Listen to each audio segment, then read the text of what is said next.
Hello everybody, I am the Worm and welcome back to Metaphor ReFantazio.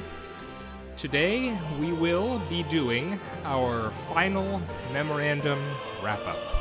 It's been a long time since we've done this. I've been, half putting it off and then half just forgetting to do it. But considering we are well and truly on our way to the final battle, I felt like it would be good to reacquaint myself with where we are in the story. And that should give me a good baseline for how we think about the ending. So yeah, we will, I'm thinking, I scrolled through a bit of these. I didn't look at them yet, but with the amount that we have to do, I think it would, just the amount of time it would take, I think I'm convinced that I want to make this just its own little separate episode. And then on the next episode, we can well and truly put all of our focus on the task that needs to be done. Plus, with reading all this, my voice is going to be... it won't give out or anything, but it'll put some strain on it. So with this, I can just sort of relax. I can just, I don't have to rush to read this because I'm not thinking about having to do another hour or so afterward. So yeah, that's all we're going to be doing today. After this, I will go ahead and prepare for the next few in-game days, and then we will begin the... it's one of those things where I don't know if it's going to be an entire dungeon. We just did a dungeon with the castle. I don't know if we're just going to go straight into another fight, or if it's going to be... I don't know if we're going to go straight into the final fight, or if it's going to be a whole nother dungeon. So, but either way, we will be prepared for that. So let's go ahead and begin. I noticed that in the nature and magic sections, we have a lot of the truth of, so those seem pretty heavy. Let's just start with, let's start with culture, and then make our way to the left here. We've only got one thing in culture, and that's Trial of the Dragon. So let's see what this says. A trial created long ago that involves defeating all 3 dragons across the kingdom to find a hero worthy of inheriting a forbidden power. According to the trial's guide, no one has completed it since the founding of the nation. The 3 towers located in each region were built for this purpose. They do not merely house the dragons, but keep them sealed as well. Through the party's efforts, the seal was finally broken. The taboo power and its guardian, a dragon above all others, manifested in the dragon temple at the center of the 3 towers triangle. Though the dragon took on a most unexpected form, influenced by the Magla flooding the kingdom, the group prevailed after a mortal struggle. The trial's adjudicator, the fairy Agrica, bore witness to their victory and bestowed the earned taboo power. Her ancient duty complete, she faded away with a smile of satisfaction. And I'm pretty sure it was hinted quite strongly that she was the fairy companion to the original king. Was she referred to as the fairy queen? I think, maybe. And so she serves as the parallel to our modern day Gallica. And you could sort of tell Agrica was different from the other fairies that we ran into in a similar way that Gallica was different to the other fairies, where she seemed to have a much more... She had a much more human... I always forget that I don't forget, but I always need to be careful with when using the word human in this game. She's much more like a person in comparison to the fairies, which seem, much less complex, more simple, much more childlike. Both Agrica and Gallica are much more complete, and it's still a question in my mind We know that our mother, she cast some kind of spell on her, but was that what caused Gallica's growth? Because if I'm remembering right, some of the fairies in the sanctuary commented on how Gallica had changed, right? Am I remembering correctly? And so that's a bit of a curiosity for me. It was a bit strange because, well, her memory had been tampered with, so that was part of her confusion. But it was interesting how Gallica seemed to recognize some of those fairies in the sanctuary, and yet she had not realized how she had grown in terms of her own personality. And so, in a sense, you know, Gallica has been a good companion, and I'm happy to have her along with us. But there is a bit something eerie about that, you know. We don't really stay on it for very long, but I could imagine Gallica having some, like, she's okay with it because she realizes, you know, this journey was for a purpose, and she's formed this great bond with us, and so she's committed, right? But I could imagine if this was a different kind of story, or or the story was being told in a different way, Gallica could really have a kind of, I don't know what it would be, not a crisis, but kind of, you know, she would have to come to terms with how she's changed and how, you know, the fairies are so simple in comparison to her. And I could imagine that could be a very eerie feeling for her. But either way, the game didn't dwell on it, so we're not going to dwell on it. But yeah, so Trial of the Dragon, it was it was the end game quests for the game. And definitely the hardest content, which I believe that was the intended experience. So in that case, well done on them. Okay. Elderly entomophile. An elderly scholar who once researched magical organisms at the Mage Academy, unparalleled in his love for insects. He studied minute differences in magla found covering gold beetles in various regions. The aim of his research was ultimately to learn more about the world's dragons, but given the niche, insect-focused nature of his studies, it never really caught much attention. Yeah. I'm honestly surprised I found all the gold beetles. Well, I don't know if I found all of them. I think there are some extra. They give you some leeway, but yeah, I mean, I'm glad I did. That was kind of a, you know, I'll always be happy to get good loot, and for when we got them, I'm pretty sure it was some good loot. And yeah, I mean, the guy's a bit, he's a bit intense about his research. We first ran into this guy in the stomach of a giant human worm monster, so, you know, he's devoted. I'll give him that much. Okay, so we have some sections about our companions here. Barden. Though Barden is tasked with overseeing all of Martira as its governor, he cares particularly for its children. However, his great stature and intimidating presence often scares the children in question, and he is frequently spotted in distress over the fact in the town's tavern. He struggles not to expose his own clumsiness, but that far from perfect aspect of his character is actually what the people of the Martira find endearing about him. Is that a typo? I don't think we've ever seen it described as the Martira. I thought the town was just called Martira. Yeah, either way, Barden is ultimately a good guy.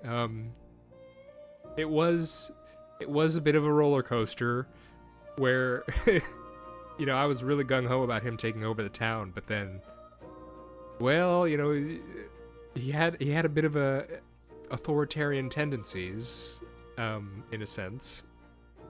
Not authoritarian. Well, authoritarian sounds so extreme. But there was a bit of that, wasn't there? Because, you know, there was...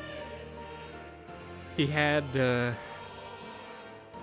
you know, secret agents sort of listening in on people for dissent. He was increased the military. He was, you know, it was getting kind of dicey there for a little bit.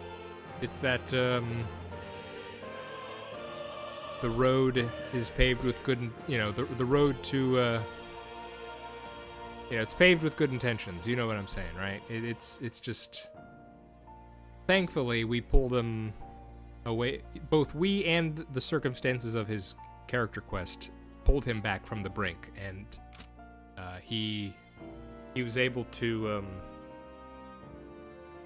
come to terms with where he'd gone wrong, and the people wanted him back, and it all's well that ends well. So that's good.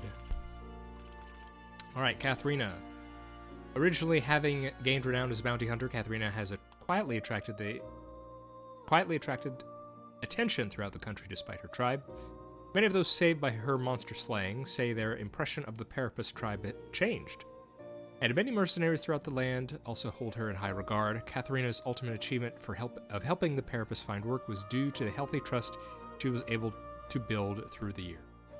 Yeah, I recall at the end of her quest that kind of all got wrapped up really nicely, really quickly.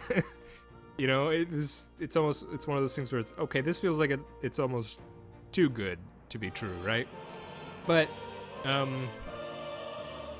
the good thing about Katharina's quest is it just shows how, you know, in this, the way the society is, you know, under sanctism and just throughout history, the discrimination, how it can lead someone to extremes. And thankfully, throughout her quest, we're able to show her that there is another way, a better way, than, you know, the violence that she seemed to be embracing. And she was able to curtail the more extreme elements of her follower base. So that was her storyline.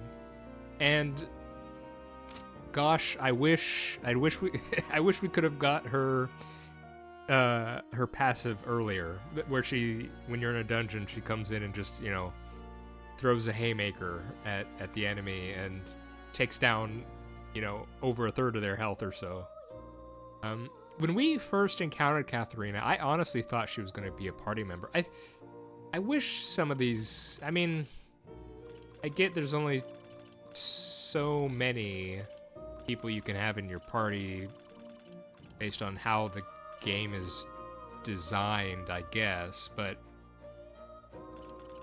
and that kind of leads to this one, Brigitte, where her storyline, you know, it has to do with the Igniters, and that's a kind of backstory thing, a world-building thing. But, you know, Brigitte has just such a cool design, and her story it feels so self-contained. Like, we are the only ones, you know, of our whole group that ever really talked to Brigitte, and her story it's,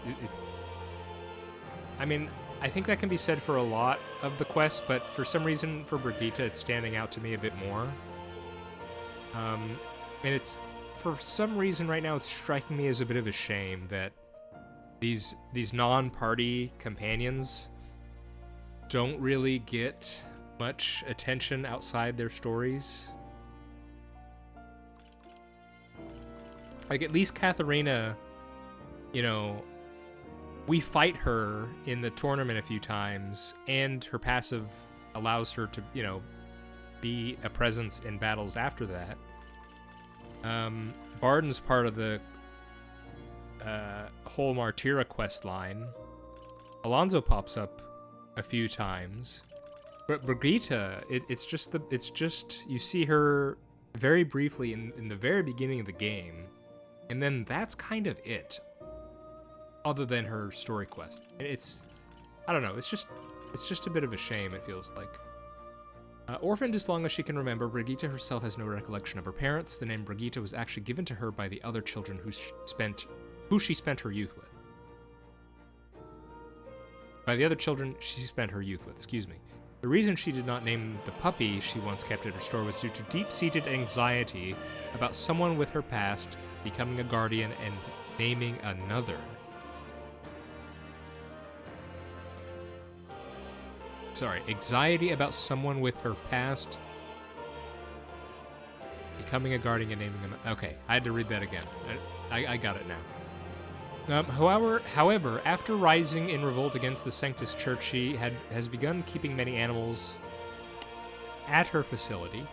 Members of the Igniter Consortium, who have caught glimpses of Brigitte secretly doting on the animals away from prying eyes, say that they have never seen their leader like that, and they now harbor a different type of fear towards her because of the sudden change. Okay. She was truly an animal person all along, which we could guess at that. That was pretty well hinted at. Let's see, Russell. Russell. An elderly Ujif man first encountered in the ancient Elden Sanctum. Alongside Grius, he was one of the aides who elected to secretly move the prince from the royal palace, and is the last of them remaining. A renowned scholar of history and politics, he was employed by the royal palace as the prince's tutor. While charging a Ujif with the royals' education was a highly controversial decision, it serves to demonstrate the ambitions the former king had in his lifetime. I kind of wish we got more about the resistance. You know, we got Grius, we got Gallica, we got Russell. But we didn't get much of Russell, just, you know, in that brief sequence. I mean, I guess, you know, it was a small group of people personally known to and loyal to the prince, and it was they had to keep it a small group because it was the prince's life was, the status of his life was meant to be secret. So there weren't many, but I don't know. Having so few people and calling it a resistance, you know, it gives you a certain impression that there's more to it, but... Okay, Old Hermitess Gruidae. Is that how it was pronounced? Gruidae? An elderly Eldritch tribe chiefess living in the ancient Elden Sanctum. Once the principal lady in waiting for the queen, she's a sagacious woman who safeguards the true history behind the Elder tribe, the old world, and magic. She was also the person who took custody of the prince and kept him safe after he secretly fled the royal palace. Yep. Old lady exposition. Zorba, huh? Let's see here. How would you pronounce this? Circium Zorba. A necromancer and one of Luis's closest aides. Thought to be dead following his defeat at the Grand Cathedral, he was revived and given far greater powers by Luis. Eventually, he agreed to undergo an intense melancholization process that turned him part human. His zealotry has led him to align his life's purpose with the fulfillment of Luis's ideals, to the extent he would gladly give his life for them. While some may find such excessive devotion terrifying, others may find it worthy of pity. Yeah, I mean, I don't have much else to say on Zorba. We've dealt with that guy a lot, and you know, this might sound a bit rude, but I'm glad to be done with him. Bonds Unfettered Norris. Norris's desire to become an engineer was sparked by interactions with the inventor that lived in his community during his childhood. He became fascinated by the lost relic the inventor showed him, and thereafter began on his path towards becoming a researcher. A man of brains and lineage, he wasn't joking when he said that he had many offers of marriage. In fact, he continues to keep a portrait he drew of his former fiancée at his mansion. His mansion, you say? Norris, when this is over, we need to have a party at your mansion. My goodness. Let me see here. Okay, it looks like we're still recording, and it looks like my voice is being picked up. Okay, good. It'd be tragic if that wasn't working. Norris is a good guy. He's, I've enjoyed his companionship on this journey, and obviously with obviously he's been invaluable with the Gauntlet Runner and his tinkering with it, so good on you, Nuris. Glad you're on the team. Basilio reunites with his old friend Vinka in Brylehaven, who eventually succumbs to the effects of the experiments he was subjected to, marking another loss for him after the death of his older brother Fidelio. Having lost 2 pillars of his childhood support system through the brutality of the Igniter experiments, Basilio decides he will no longer rely on others for direction and resolves to take an active role in changing the country's systemic oppression of the Parapus. Sounds like you and Katharina have a common goal.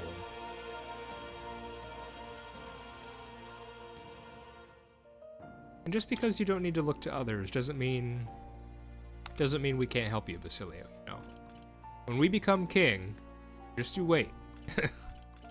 This kingdom doesn't seem to be a sort of, what would you say, like an English-style parliamentary system. I think the king is pretty much an absolute ruler, so, you know, if we can make things happen. Although, given the direction of the story, I would not be surprised if once coming into power, we sort of, you know, devolve the nature of our position to, I don't know, maybe becoming more of a ceremonial king and allowing the people more self-determination. I wouldn't be surprised if the story went that direction, but look, all I'm saying is absolute power can get things done quickly. That's the advantage of this type of government system. And I think it's been shown throughout the game that our main character, Colm, he has a good head on his shoulders, and he's pretty committed to the ideals he espouses. So, I don't know. We'll see. We'll see how it goes. Yufa. After leaving her hometown of Etria, Yufa decides to help the Sanctus Church in Brylehaven, whose faithful had been suffering from an unusual sickness, but relied entirely on prayer in hopes of healing. In the Sanctist's blind faith, she saw her former self, who was determined to die a live sacrifice to her god. Though the Sanctus disparaged her as a pagan, her experiences talking with them became an opportunity to consider a future where she could take up a new life outside the island. She strengthens her resolve to protect the future of those not just in Etria, but of all people. Yeah, I mean, Yuva's was just fairly good.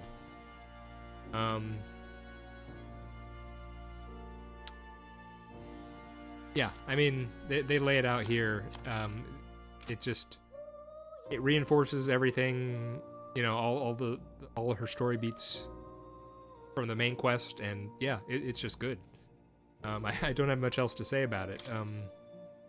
There were also those cute moments with the, you know, sort of cultural faux pas where, you know, the handshakes and all that sort of stuff. And yeah, it was cute. Those moments were cute. And otherwise, her story was just, it was pretty much just on the mark. Yeah. Juna. As a member of the Nydia tribe, Juna constantly conceals her original childlike form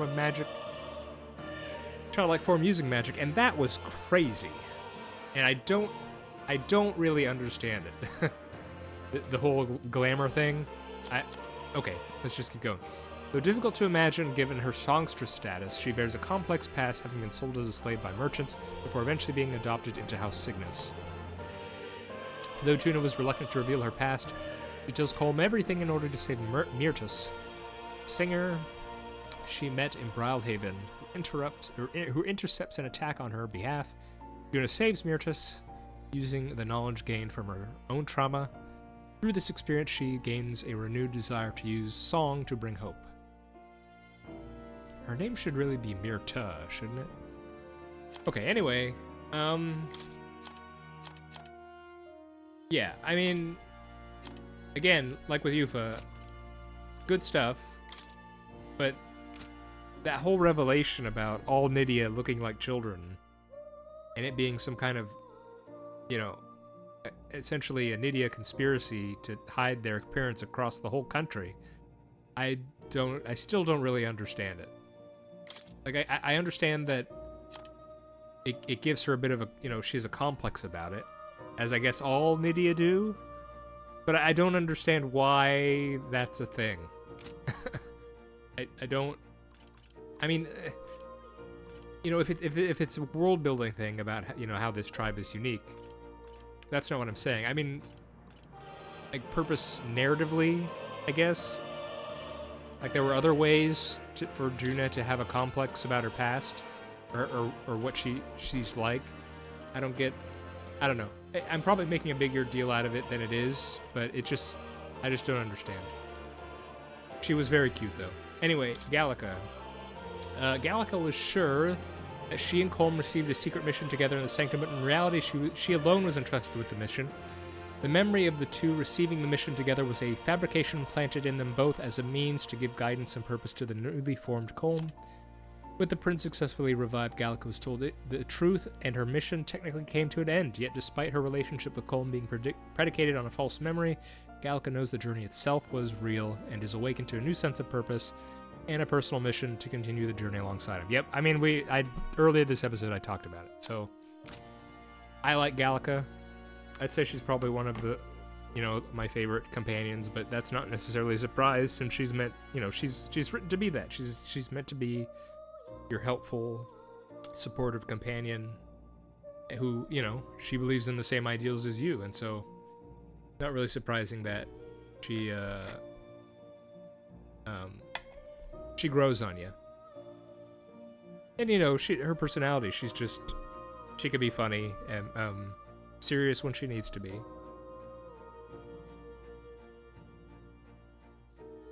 Ugh. Gotta stay hydrated. Talking a lot. Ugh, okay. Definitely made the right decision making this its own thing. This its own episode. Truth of the Prince. The son and heir to the throne of King Ithlodes V, the prince and Colm are now one and the same. The attack on the prince inside the royal palace led his aides to conclude the capital is no longer safe for him, so they secretly moved the prince to the ancient Elden Sangam to continue recovering. Alas, their Elden techniques were not enough to lift his curse, and he continued to decline until falling into a coma. However, he had guidance from a mysterious voice and an indomitable will that would not see his ideals abandoned. Through these, a new body made of magla was created, much like the dragons of yore. The prince's spirit inhabited this new body, and he started another life as an entirely separate young man. That young man, oddly enough, pursues a journey to change the world, something the prince likely would have wished to take on had he been well enough. Through that journey, the young man came to know the truth behind everything, and after his spirit returned to his body, he could then reveal himself publicly as the prince once. Yes, that is indeed what happened. And as far as I can recall, I think that was an okay twist, I guess, that we were the prince all along. Native tribes glamours. Oh my goodness, look at that. I think some people might see that and think it's terrifying, but it is just, to me, just looks awfully cute. From the perspective of other tribes, the Nidia tribes... Excuse me, let me start over. From the perspective of other tribes, the Nidia tribes' true facial features and physique are akin to that of a small child. This causes the tribe difficulty as they are not taken seriously in their original forms. As a result, members of the Nidia tribe begin training when they reach the age of discretion to transform their appearance in such a way that they are not misunderstood by other tribes. This power of transformation is a form of magic, but their magical abilities are only so extensive as to adjust their perceived age of their original form without having to rely on devices such as magic igniters. Transformed, they look at others and mimic their appearance as if performing. This is a special trait of the Nidia tribe unique to them. However, their transformation is meaningless if it is easily undone in the presence of others. Therefore, as a general rule, once members of the Nidia tribe leave their homes, they keep their true appearance hidden for their whole life, not even revealing it to others of their own tribe. In some ways, this dooms them to a life of solitude, in which all their relationships are predicated by a lie. That many Nidians are eccentric is partially due to this determination they hide within themselves.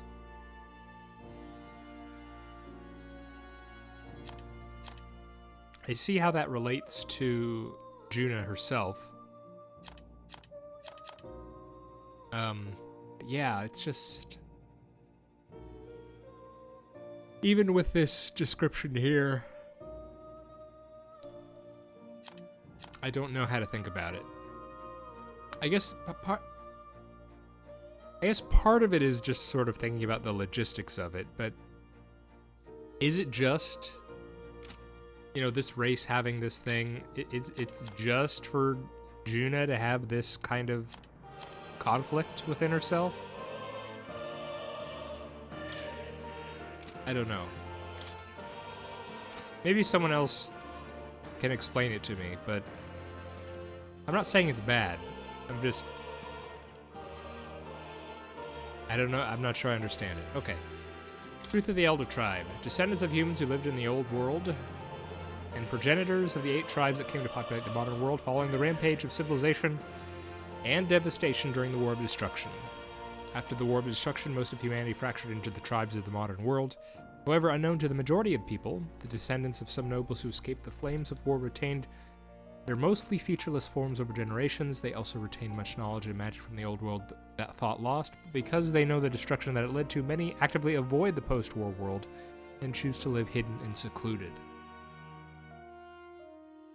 Descendants of nobles, you say? I don't think we had that. I don't think we had that particular tidbit, but interesting all the same.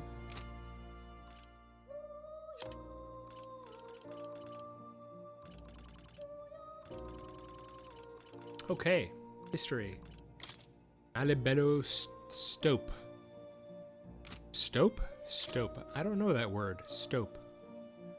A magma crystal mining site in the wasteland north of Grand Trad that the Sanctus Church has prohibited the general public from entering the areas rich with long-term crystal formations of magma ore and scaffolding for mining has been built around them. Massive sparkling crystals are beautiful to behold, but their peculiarity causes many who gaze upon them to feel more discomfort than admiration. Yeah, I'd say so. Just crystals that by themselves grow into human shapes. It's weird. Mysterious ruins are mysterious ruins north of Grand Trad. There are no known surviving documents or relics to suggest the original builders are inhabitants, and it currently seems unlikely that will change. However, the popular theory is that it was some manner of temple or residence for nobles of antiquity or other persons of status, mostly based on the extravagant scale and construction. That's where we fought the prophet guy. Enter the Ascendant, a room perched atop a mushroom-shaped outcrop, as it is difficult to reach from the ground. Few know about it. And even those who do question its existence. One theory behind the ruins says that it was a home built by a magic-wielding family who could fly at will that lived long, long ago, hence the name, but the truth behind the matter remains obscured. And we fought a big bird.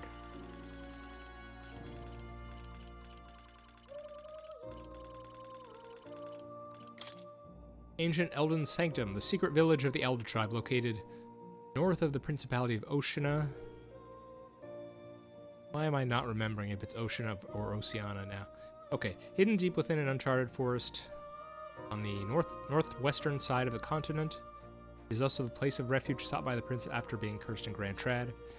Once a small city located above ground in the forest, it was senselessly set on fire at Forden's command, which led its residents to move their domiciles underground to feign annihilation.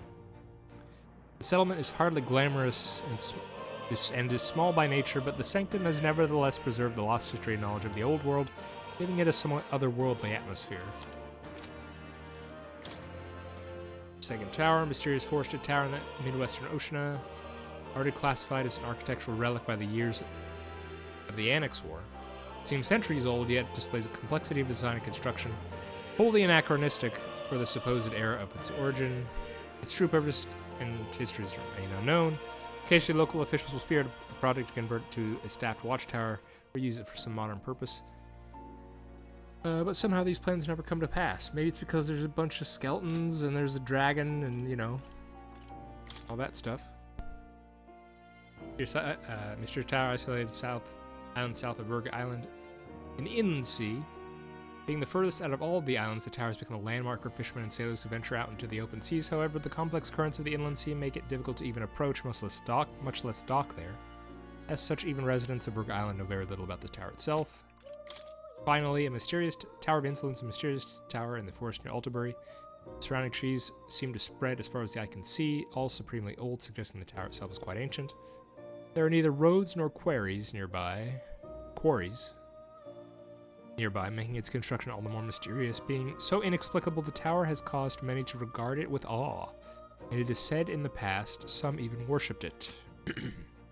I mean, the people in Altabury worship a dang floating rock, so, you know.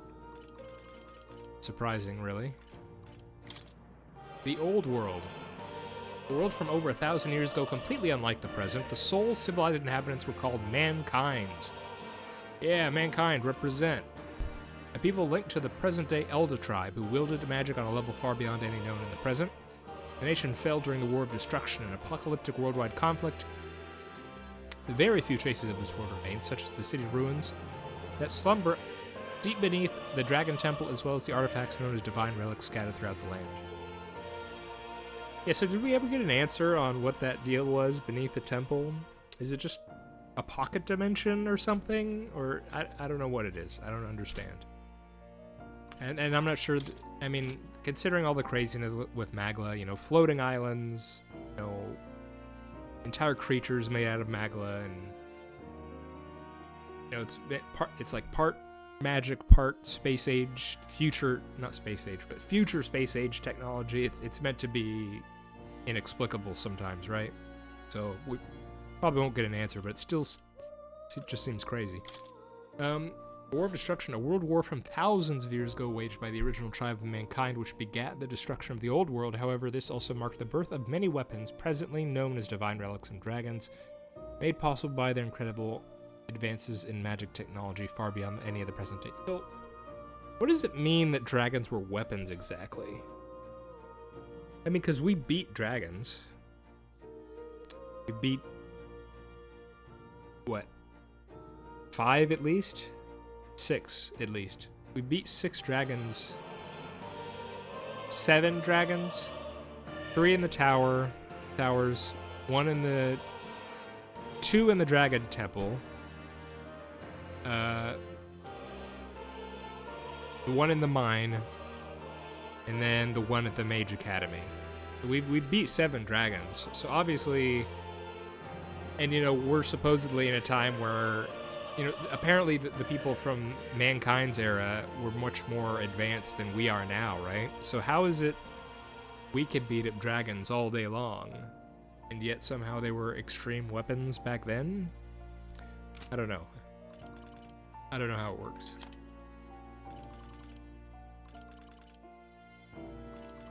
Okay, now we're going to get a lot of truth entries, so prepare yourselves. Skybound Avatar. On the other side of the massive sky-risen stone faces the abandoned royal palace, still fully intact, but the ground provides a little visual of it. One assumes the palace was empty as it rose into the air during the royal funeral, and as such, none know its current state. Louise, having access to the Skyrunner, seems to have already set a course for it. Yeah, that's convenient. I guess that's something I could have wondered about. Were there people up in the palace when it ascended? One wonders why it was empty. You know, you'd think there'd be servants or something. Guards? I don't know. But I guess, thankfully for them, no one was there. Truth of the archetypes. A fundamental process in magic is invocation, the precise envisioning of a phenomenon that brings it into being. Realizing an archetype is a highly advanced version of this technique, requiring an even greater process of clarity of a greater number of phenomena. But this alone is insufficient. Fully manifesting an archetype requires the user give vivid form to their intentions, a depiction of their ideals, a distilled representation of their own desire, their own will to change the world. There is no higher form of magic. To invoke such magic distills the physical self into a magical existence, a super being capable of handling these phenomena with ease. However, it is impossible to fully contemplate the extremely complex of character through imagination alone. To fully comprehend that character requires discovering it from the real world. The psyche of man is multifaceted, and one must truly acknowledge and accept that even within the self exists an unconscious aspect of the mind. It is thus more accurate to say that the power is a result of heroic virtue, revolutionary spirit that awakens within a person undergoing adversity, rather than to call it a skill gained through disciplined training. In other words, I guess one could say, it's the journey, not the destination, man. It's all about the journey. Yep, I gotcha. One might say a hero's journey. King's Servant. This was quite the reveal last time, huh? A device that works in conjunction with the Royal Scepter, a cane-like divine relic that is used to invoke the King's magic. Though the cane portion is widely known to the public, the Royal Scepter was originally a single divine relic, wherein this device and the cane were combined as one. The Royal Scepter's power is far greater than other magic igniters and divine relics, because it has the ability to collect magla, anxiety, from the entire kingdom's populace. The portion that collects magla is the King's Servant. The cane portion can be thought of as a tool which functions as the activation key.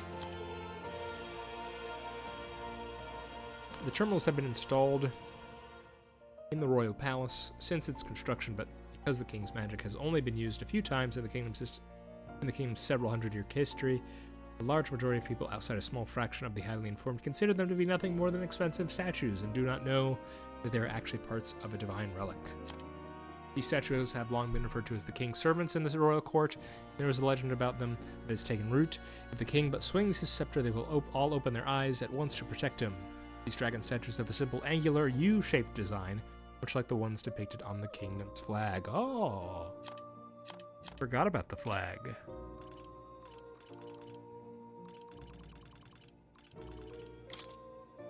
Speaking of the scepter, the divine relic in the form of a scepter, outstandingly powerful even among other relics in the old world, has the extraordinary power to absorb magla from the masses and store that magla in large quantities, and is capable of unleashing magic equal indestructible power to natural disasters. The first king of Uchronia realized that its power to absorb magla from others was, in effect, the power to force people to forget their anxieties.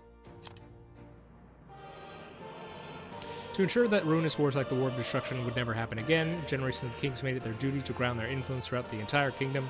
Their wish was granted, and the kingdom enjoyed a long peace, but that peace came at a heavy price, robbing people of the inward strength to face their own anxieties themselves. Now the time has come for the kingdom to settle its long-standing debt. I feel like this... I mean... this whole thing about causing people to forget their anxieties, that doesn't really ring true to me.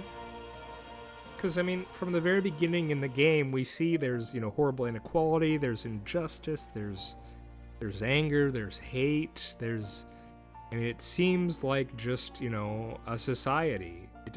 You'd think if there was this, foundation of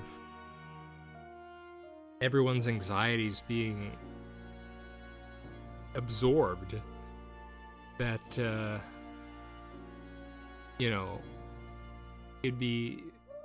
there'd be some signs of it. Something like people being in terrible situations and yet, being eerily okay with it. I don't know. Maybe it's just because... I guess the reason could be because this is in a post-War of Destruction era where magla is much more, abounds much more. And so...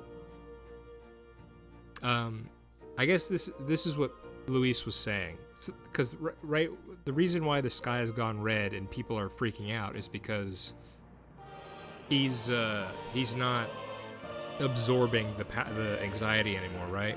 So maybe it makes sense that it's just a normal society from the outset, because if it wasn't absorbing the anxiety, it goes into the crazy apocalyptic mode. So I guess that makes sense. Okay, I've thought about it. It makes sense.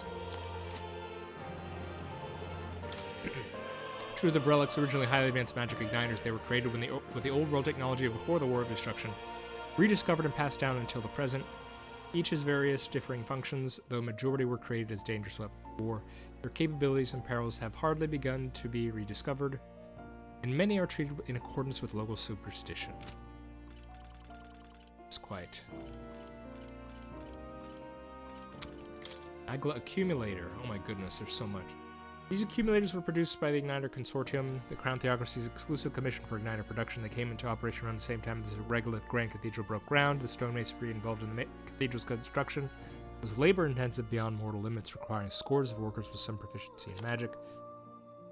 Fortunately, an incident at the Nord mines, one of the kingdom's greatest sources of magma crystals, resulted in its closure. The accumulators were developed at national expense to prevent igniter production from grinding to a halt. In truth, putting the kingdom's coffers toward R&D of an alternative resource to mine crystals had another great advantage for the crown theocracy beyond keeping the construction schedule of the Grand Cathedral. The church seized their opportunity to install their magma collecting machines throughout the kingdom, artificially drawing on the masses in much the same way the royal magic does.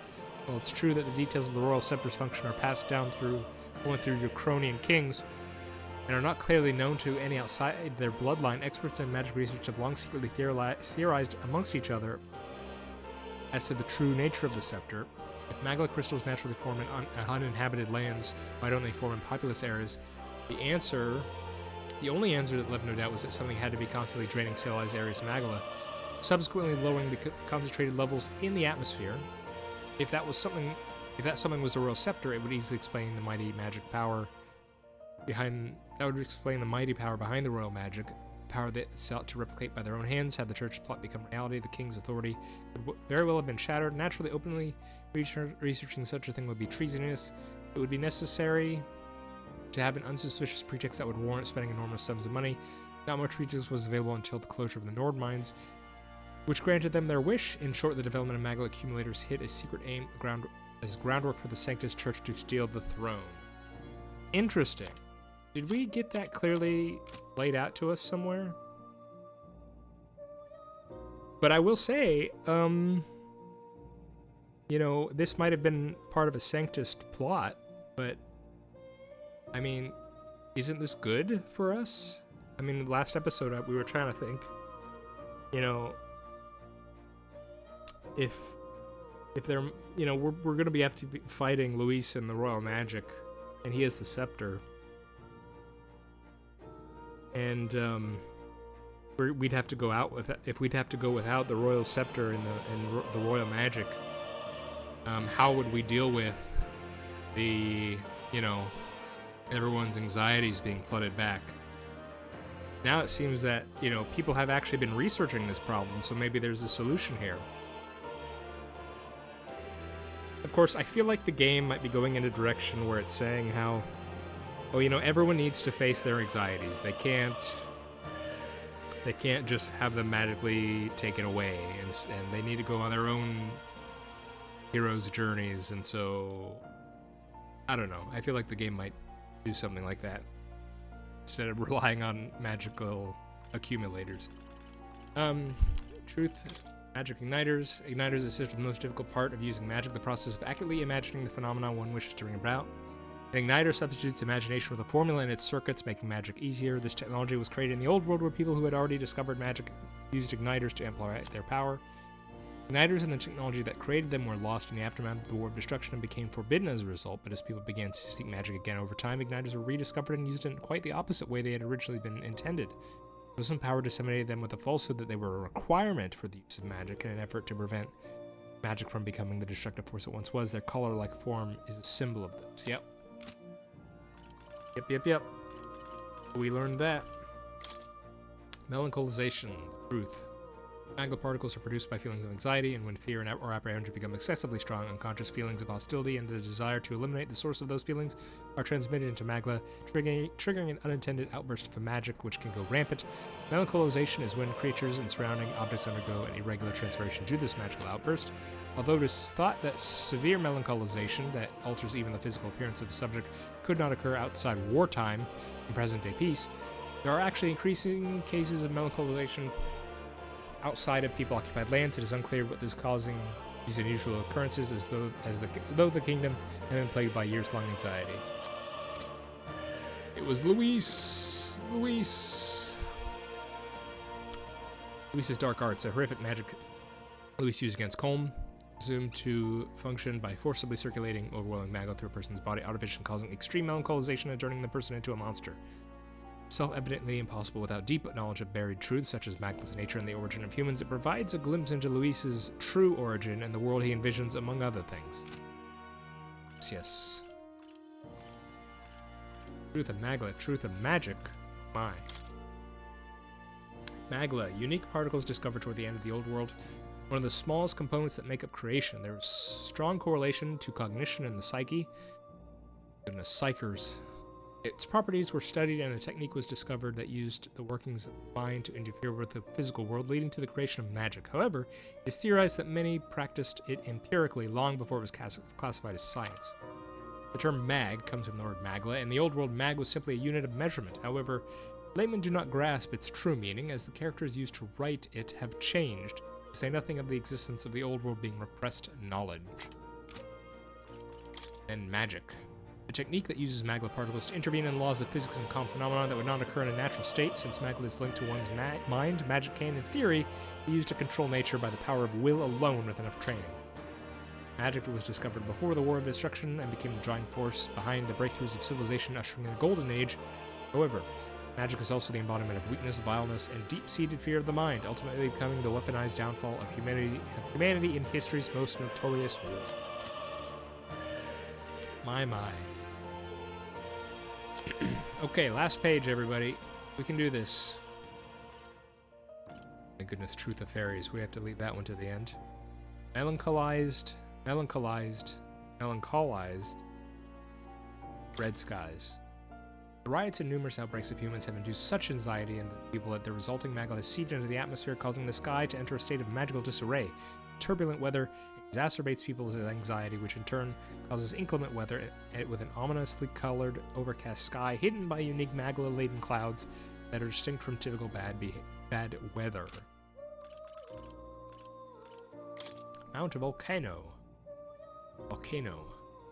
Cave situated in northern Altabury, naturally formed through volcanic activity. Once discovered, many expected that they would be an abundant source of local ore. A vast tunnel network is planned. However, just as construction began, horrific monsters were spotted in the caverns, and the workers were forced to retreat. In the end, the inside of the volcano remained largely untouched, and the excavation plans were indefinitely. Abandoned Path. Beautiful autumnal forest road. The Principality of Montario, past villages in the area, made a practice of abandoning elderly women here when they could no longer work. Oh my! Seeking to lessen their mouths to feed, with no way home, the vast numbers of old women brought here wandered helpless and uncertain, and soon met their ends, most of them falling prey to local monsters. Nowadays, many believe it was their suffering and lamentation that turned the trees to such vivid red. Why just old women?